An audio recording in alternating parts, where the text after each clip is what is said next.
Hey everyone, welcome back to FT News. I'm Myra.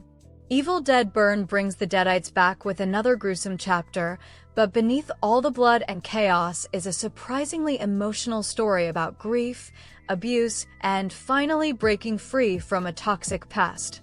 By the time the credits roll, almost the entire family is dead, one survivor is left with an uncertain future, and the movie sets up the next chapter of the Evil Dead franchise in a huge way.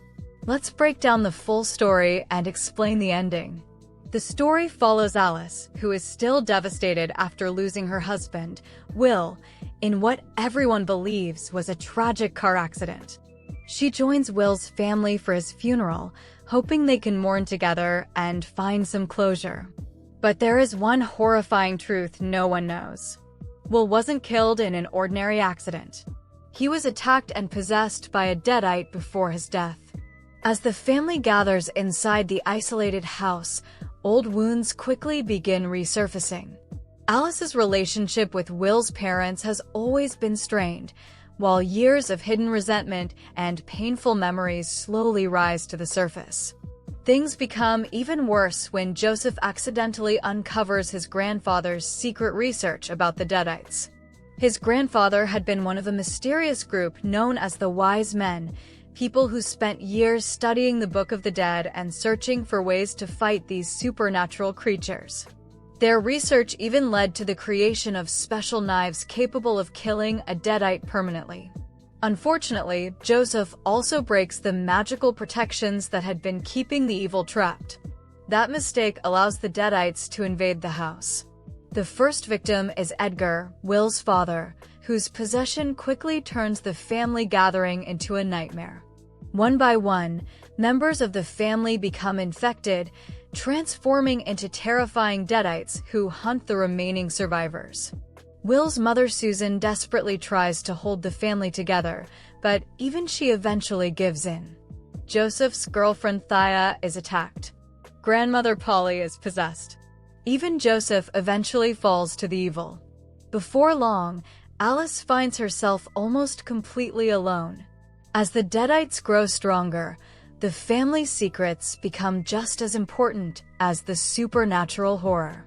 Alice finally reveals the painful truth about her marriage. Although everyone remembered Will as a loving husband, Alice explains that he had become physically abusive before his death. During one violent argument, he shoved her into a stove, leaving her badly burned. Instead of protecting her, Will's family ignored what was happening and continued pretending everything was normal. That revelation completely changes the emotional meaning of the movie. The Deadites aren't simply destroying a happy family. They're exposing years of buried pain, denial, and emotional damage that already existed long before the supernatural evil arrived. Armed with one of the Wise Men's enchanted knives, Alice begins fighting back. She battles her way through the possessed family members one after another, refusing to let them manipulate her with memories of the people they used to be. Eventually, she comes face to face with Deadite Will. Their final confrontation isn't just about survival. It's about Alice finally accepting that love alone cannot fix an abusive relationship. Using the special knife, she destroys Will once and for all, finally freeing herself from the emotional prison that had defined her life. By the end of the film, nearly everyone is dead. The only true survivor is Alice. Or at least that's what it appears. In the movie's final moments, Alice's eyes briefly begin turning red. The film never explains exactly what this means. She may have been partially infected by the Deadites, she may be resisting possession, or the evil may simply still be following her. Either way, her story clearly isn't over. The movie also includes two important scenes after the credits. The first checks in on Grandmother Polly. Although badly injured and missing part of her leg, she's still alive as a Deadite. When a kind stranger stops to help her on the roadside, Polly pretends to be helpless before suddenly attacking, proving the Deadite threat is still spreading. The second post-credit scene is even more important. It takes place inside the funeral home where Will's ashes were kept. A young girl is left alone among rows of urns and notices one labeled Ellie. Fans will immediately recognize that name. Ellie was the possessed mother from Evil Dead Rise. The lights begin flickering before the girl looks into a nearby mirror.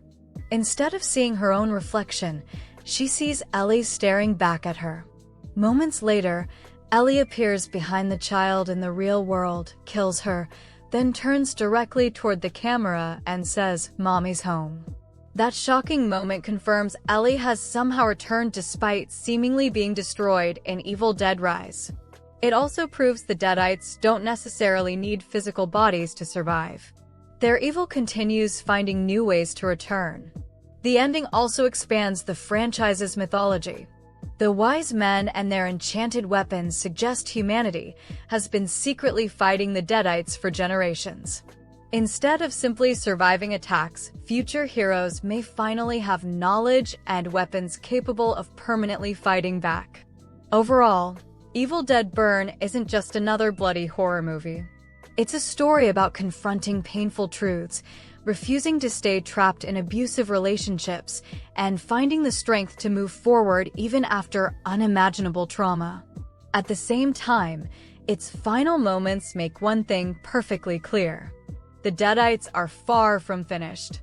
And with Alice's mysterious condition, Ellie's shocking return, and ancient secrets still waiting to be uncovered, the Evil Dead universe may be heading toward its biggest story yet.